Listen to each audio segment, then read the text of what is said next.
See, this is... Anytime you're ready, Gordon. Okay, Gladys, would you give us your full name and give us your maiden name included if you were married, and spell it for us, please.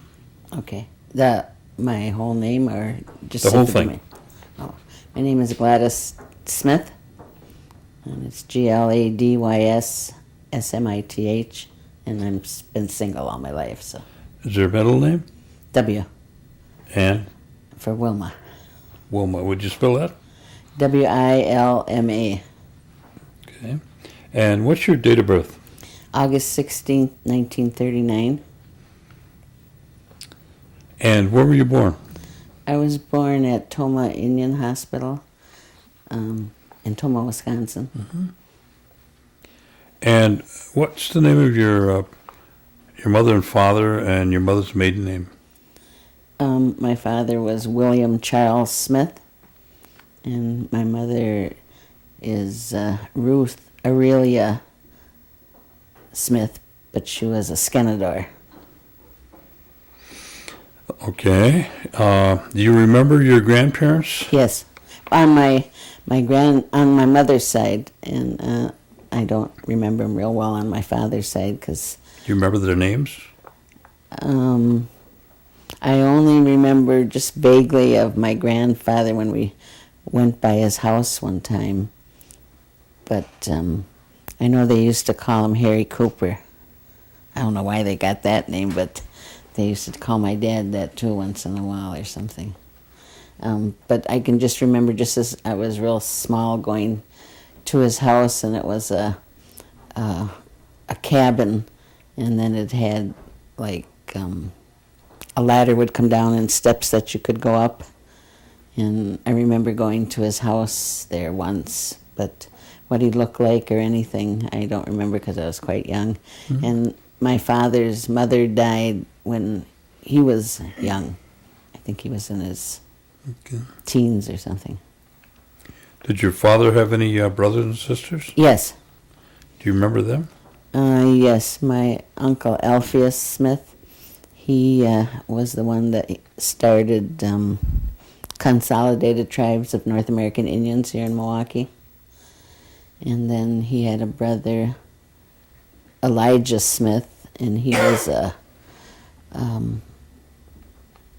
director of a school, in Native American school in Riverside, California. And then he had a brother named Sheldon Smith. And then he had two sisters, Grace Davids and Angie Elm. And what about your mother? Did she have any brothers and sisters? Yes, she did. Catherine Schuyler and Iola Skenador. She was never married. And then Norris Skenador and Nicholas Skenador, William Skenador, and then my grandmother had two other children, but they died before I was born. Mm-hmm. So your uncle was skinny, yeah? Yes. Okay. Mm-hmm. Your father, or you knew your grandmother, you say, and your grandfather on your mother's side? Yes. Did you spend any time with them? We went up there all the time. Did you? Mm-hmm. And where did they live? They lived up in Oneida, but it was Silas Drive, I think it was.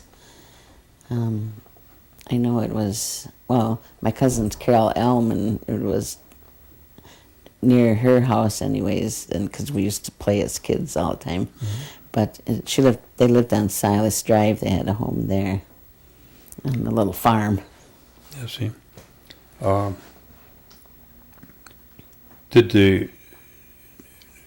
What kind of an occupation or work did your grandfather do? My grandfather, he was the caretaker at the church, at Holy Apostles Church, because I can remember as a kid going there with him, to the church when he'd be cutting the lawn and all that stuff. And my grandmother also worked there. She would clean and cook and wash clothes and stuff for the nuns, the sisters that were there. So I can remember watching her iron those habits. Wondering how the heck she did that. Well, it had to be pretty hard because, did she do that work at home or did she do it at No, she'd at do the it at nun's the, house? she'd do it there. They had I don't know, I think it was called a mangle or something like that. Oh, yeah. Yeah, That's what they call and them, that- mangles, yeah. Yeah, and that's what she would use, and I'd watch her, and I just couldn't figure out how she could do that, because they were so stiff and everything. Yeah, And that's what you do. Besides, they did a lot. They did farming. I mean, they had a big garden. They had a garden right next to the house, and then you would go out to the woods, and then they had another garden there too. So we spent a lot of time up there. I mean, I just adored my grandparents. Did they ever talk about what their educational background was, your grandmother, grandfather? Well, I know my grandfather went to school. I don't know if it was Flandrel or where. I think it was there. My grandmother, I never really knew where she went to school. My grandmother was Chippewa, and she was born and raised in Lyons, Michigan. Okay. See, and my grandfather was full-blooded Oneida, so. But my grandmother, when she passed away, she was 102 years old in some months, so to me she was always old, I could never remember her. She always just had white hair and stuff, but I never really knew where she went to school and stuff. I just remember stories she would tell about, different things and growing up and here in Oneida, and then also when she lived in Lance. Now, did your grandfather meet your grandmother in boarding school? I think so. I'm not real sure. I know and I always remember this year that she had told us that my one uncle Miles, which I never knew because he died before any of us were born, and he was born in she said a canoe. They were coming across from Michigan, from Lance to Wisconsin, and he was born in that canoe. Wow. Boy. Now, did you ever remember your grandmother going back to meet her people or them coming down here? They would come down here, and we would go up there too. We would go with them. My father, because my grandmother didn't drive, and then of course my grandfather didn't either as he got older. My grandfather was also deaf, so. And then of course he passed away when we were younger too. But we would go up to Lance and everything. Do you still have a connection up there? We have cousins up there my grandma, nieces and nephews. There are some that they live in, like the Flambeau that we used to go see. I haven't seen them this year, but I know my brother Dell, who lives up in Oneida, he has seen them when he's gone up there. He does the powwow trail, so he's a vendor. Well, now, how many children did your mother and father have? There was 8 of us. 8. Mm-hmm. Can you give us their names?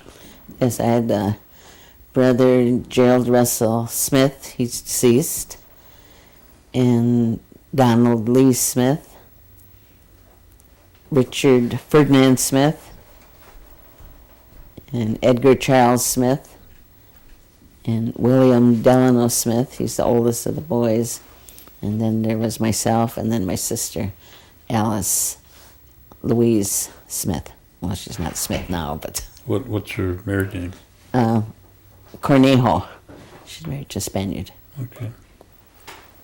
Well, that's a lot of boys in the family, huh? Yeah, there were 6 boys. And I always remember my parents would, when my mother always went to the hospital at night, and so when we'd get up in the morning, we knew that she must have been gone because my father would be fixing our breakfast.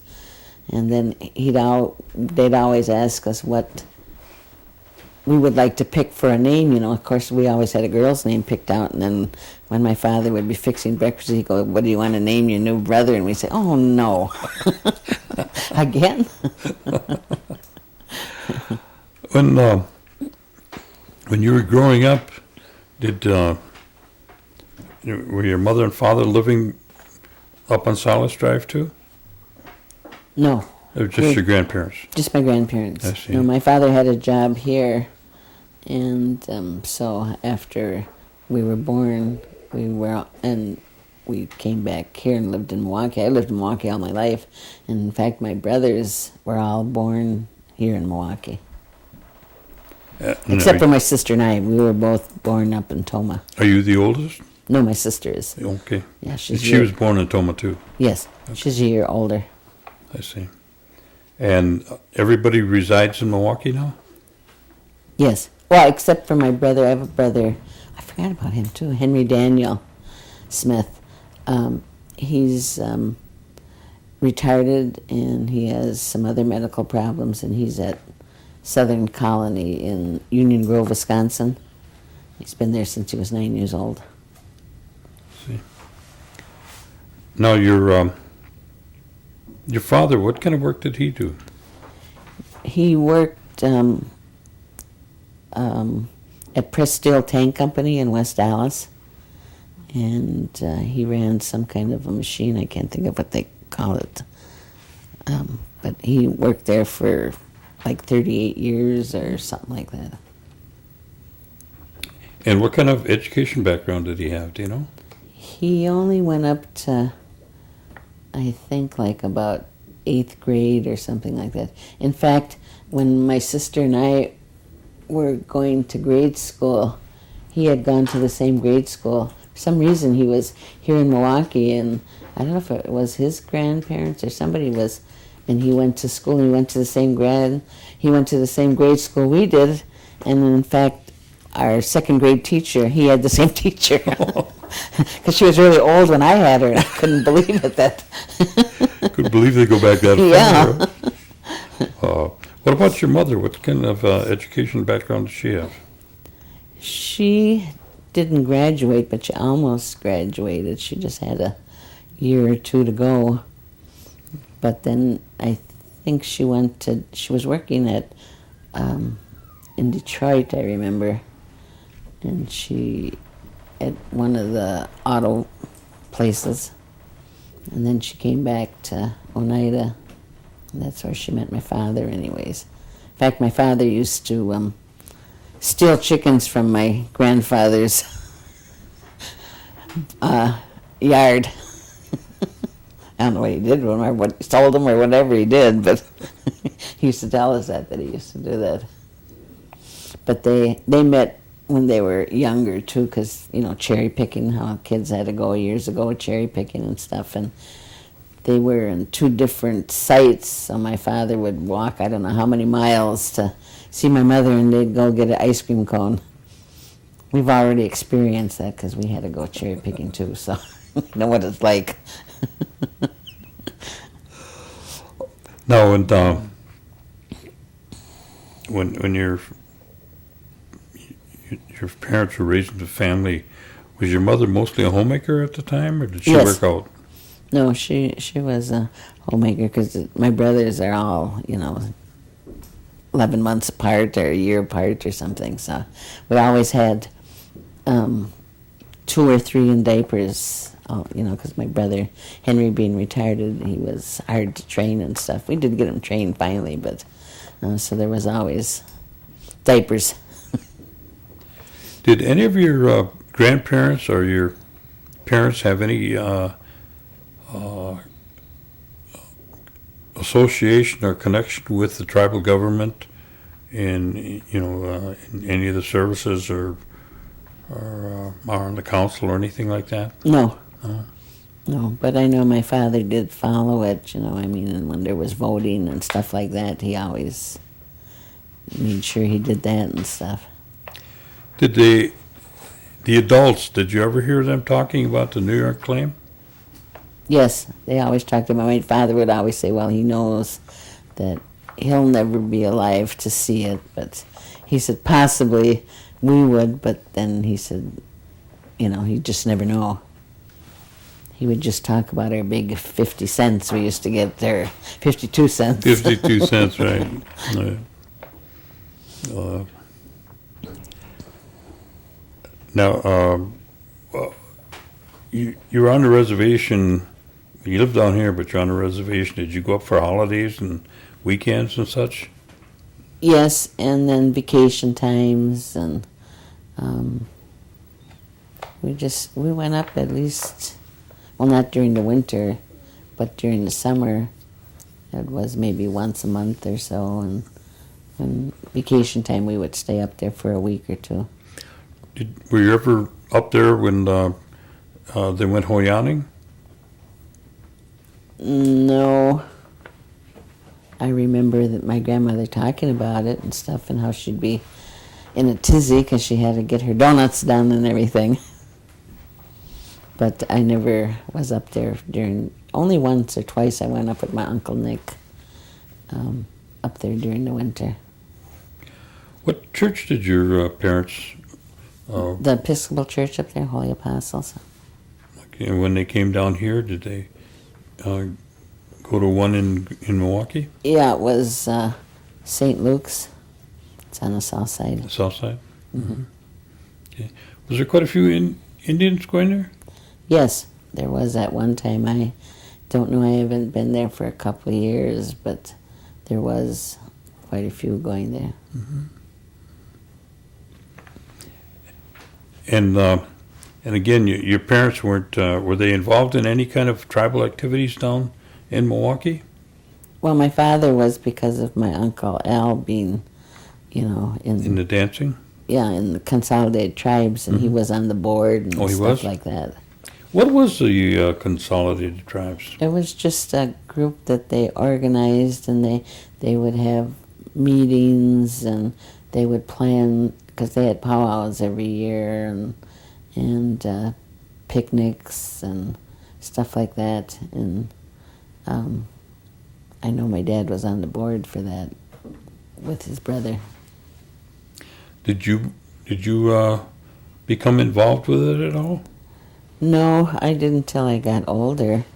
But then it was disbanded. Then my Uncle Al moved, him and my Aunt Delia moved up to the Flambeau. They bought a home on Fence Lake and moved to the Flambeau then. So then that was no more anymore. I see.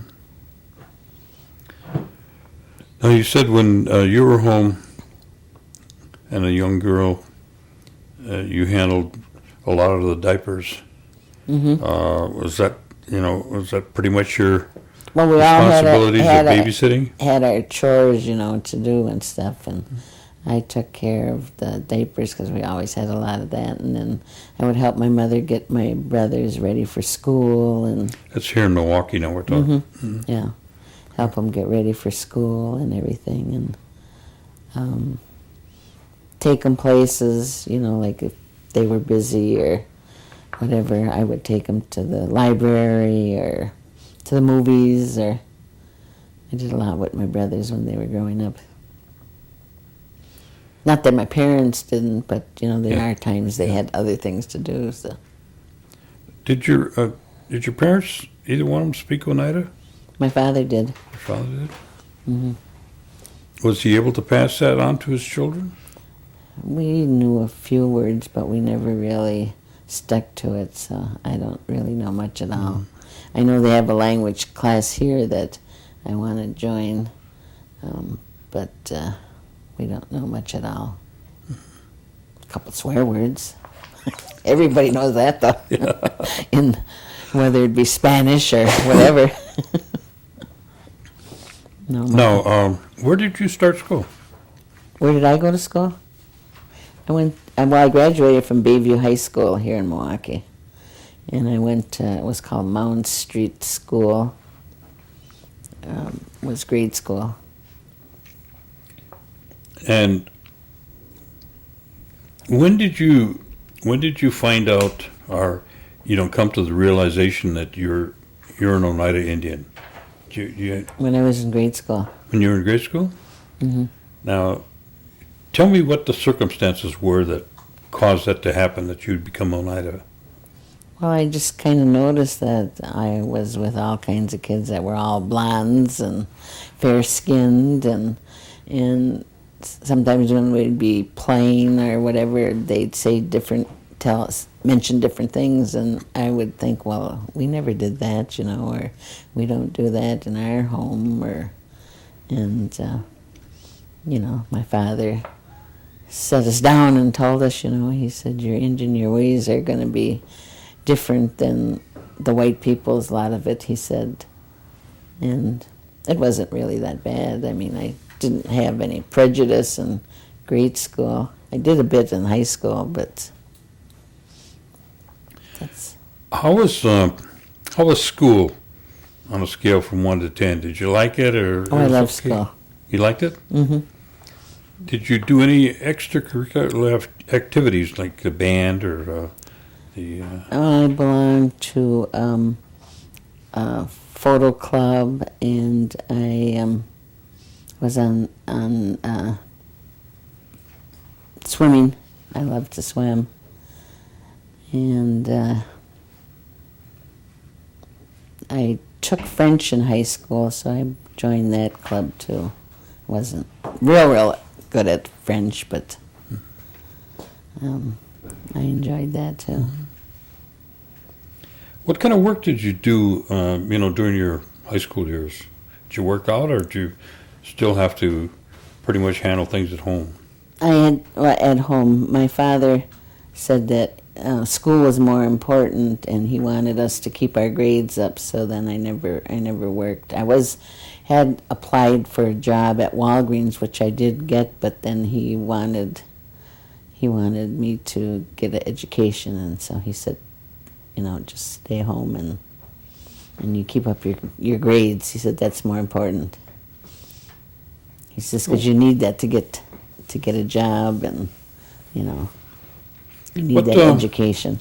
What year did you graduate? I graduated in 1958. And what did you do upon graduation? The first year I babysat for a friend of mine, and then I found this job, and it was called Milwaukee Cheese Company in 1959, and I worked there till I think it was I worked there for 27 years anyways, till it went bankrupt. I'd probably still been there, but it went bankrupt. I was devastated. What was the name of the company? Milwaukee Cheese Company. Cheese Company. Mm-hmm. And what did you do there? Wrap cheese. Cutting wrap cheese. Yeah. But it was also, Milwaukee Cheese was also a distributor. It's like your Cisco or Reinhardt Foods or Cisco houses where they sold foods to restaurants and hospitals and stuff like that. Besides, they had a cheese company also that we would wrap and cut cheese. We did a lot of cutting and wrapping of cheese for Kohl's food stores. And were you on an assembly line of sorts, or? I ran a machine that would slice the cheese up and. Oh, slice it. Mm-hmm. Yeah. And then I also ran the machine that would seal it, the packaging machine. And when they closed down the packaging part, then I went into the office, and I was in my last 10 or 12 years at Milwaukee Cheese, I was in purchasing. And like I said, I probably still would have been there, but if they hadn't gone bankrupt. Mm-hmm. You like cheese, huh? Not really. Wrapped and saw enough of it. Enough of that, huh? Oh. And during 20-some years, you say you were there? I was there like 27 years, I think it was. 27 years. Well, it must have been kind of a... Well, I suppose you knew it was coming, though, huh? Oh, yes, because we knew it was, because father and son were fighting and everything, so we knew it was coming. But I was just devastated, you know. I mean, here I am, like 20 years old or 19, and what am I going to do? You know, I'm in my 40s. But then I got a job at a food broker, and that was in I've been in the food brokerage business till last year when I retired. The food what? Food broker? Food broker. Yeah. What is that? What the food broker does is, say, like Heinz ketchup, they, being such a big company, they don't like to go and do food shows or sales meetings or take the distributors, salesmen out and teach them all about the product, or take them to that salesman's customer to teach them about the products. So that's what a food broker does. That company, Heinz, would hire, like our company, where I worked, to go out, and then, because we had 29 salesmen working for us, and they would do all the food shows, the sales meetings, travel with, say, the salesman from Cisco Foods, and then we would take all the orders and stuff for the different accounts that we had, and that's how they made their money, because they would get a brokerage from that. Well, did you work in the office, or were Yes. you one of the sales force? No, I worked in the office. And you went from the cheese factory to the food brokering, So I was in the food industry all my life, so and you just now retired from there? it'll be 2 years. 2 years. Well, you just got off the line then. Right. Well, what have you been doing since? I travel a lot with my brother. He's a merchandise vendor, and he goes to powwows all over the United States. And also, he does a lot of these conferences. Like, we went, in September, we went to Ocean Shores, Washington, for the National Native American and Alaskan Tourism Conference. And we had a great time, except it rained every day, but it was beautiful there. And he goes to some of these conferences too. And so I've, been saving my money and stuff, and then I go with him and help him sell, him and his wife, and just enjoy myself. What kind of merchandise does he have? Turquoise jewelry and paintings and pottery. Is he in a particular type, or is it just across the board? He's got everything. Everything? Mm-hmm. And Duncan Hines kind of... Right. I see. So you have a chance then to go across the country then. Right. Before I used to go with him for years, but then I always worked, so we were always on a schedule where we couldn't stay, or we couldn't really do any sightseeing or whatever. But now we're all three of us are retired, so we just can take our time.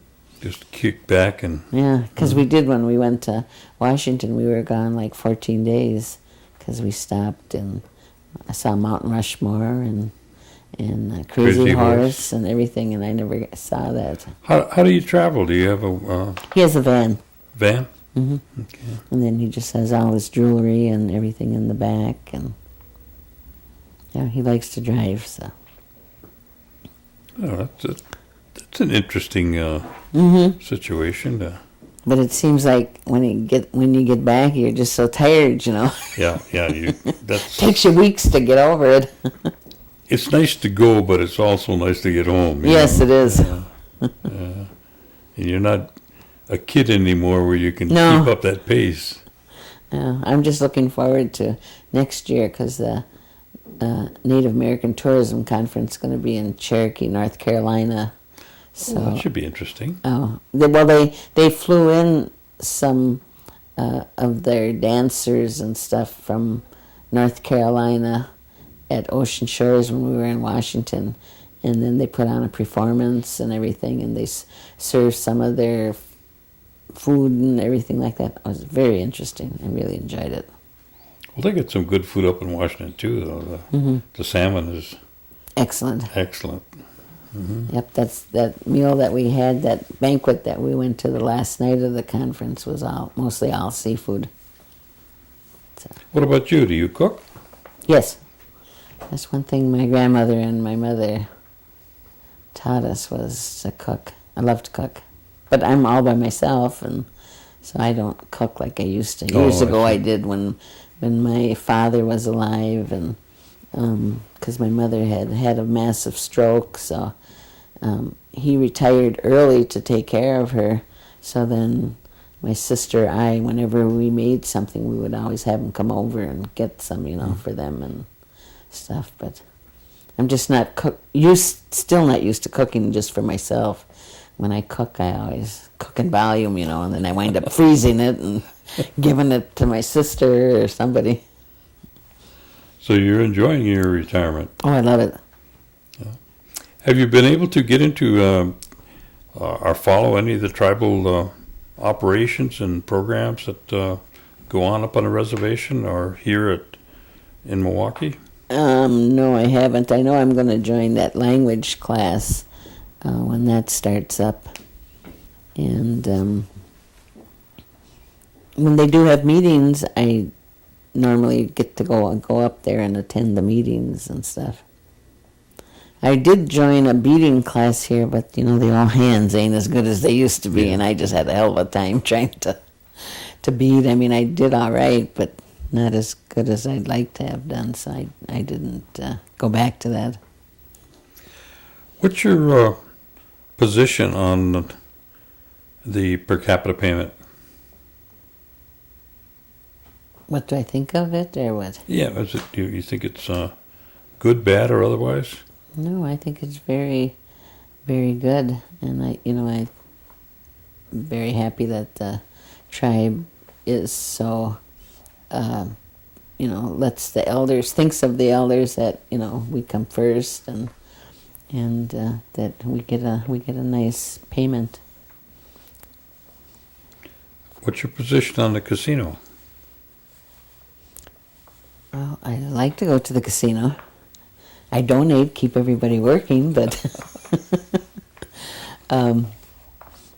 but I enjoy going to the casino, and I have a lot of friends that they like to go up there too. What's your recommendation to the youth that are coming up today that you would recommend to them to help them along their way? You mean not just up there, but here, and Yeah, stay in school? throughout, yeah. Stay in school, get your education. That's more important than anything. Because, nowadays you even got to have a high school education just to be a janitor, and kids nowadays don't see that. They just think they're going to go into a big-time job right away, and it doesn't work that way nowadays. Okay. I always told my nephews that, stay in school and get that education and get that certificate. They all have, decent jobs now, so very proud of my nephews. Is there any topics or areas that you'd like to share with us that I may have forgot or neglected to ask you? I'm trying to think. I wish that you could have met my grandmother. Uh-huh. She told so many stories. Like I said, she was 100 and some years old. She used to tell us about how she'd be picking blackberries up in lawns, and she said she was out in the woods picking, and there was like trees that came around, formed a whatchamacallit like that, and she was picking the blackberries, and she got almost to the end, and here there was a bear coming from the other way eating berries. And the bear had to ride away. Right. He was bigger. She said she just dropped her basket and ran. But she would tell so many stories, her and my Aunt Leah. And all my life, we were always with my grandmother and my Aunt Leah, and they were both older, so I kind of grew up with all older people, which I enjoyed. I loved listening to them talk, tell their different stories and everything. And it's too bad a lot of kids don't get to do that nowadays. Well, that had to be pretty tough country at that particular time up there. Mm-hmm. I know it's a lot has changed now, but in those days, Right. Yeah. I mean, I can remember when we'd go up there, and of course they didn't have indoor plumbing or electric and stuff, and my father would walk us to the bathroom if we had to go. For the night, anyways, he would walk us because of the bears. There were so many bears around there. Of course, he'd scare us too. He'd go pound on the back of the outhouse and have us screaming. well, this should be. At that time, there should have been really good fishing up there. Mm-hmm. I don't know about now; it may not be as good, but I would imagine it's still pretty good. Yeah, there used to be, I know, my grandmother always would tell us about all the fish and everything. And I also remember when my Uncle Al and Aunt Delia lived up in Lac de Flambeau that they would bring them walleye and stuff like that. Mm-hmm. Every time we'd go up there, we'd have walleye and stuff, which is... You're making elegant. me hungry here. And they didn't bring your food yet, right? That's right. Well, maybe we better cut this off here. Oh, is there any areas I didn't cover, guys? Can't think of any. I don't think so. Okay. Well, we want to thank you Yes, for coming thank you down for here. Alan letting me talk here. will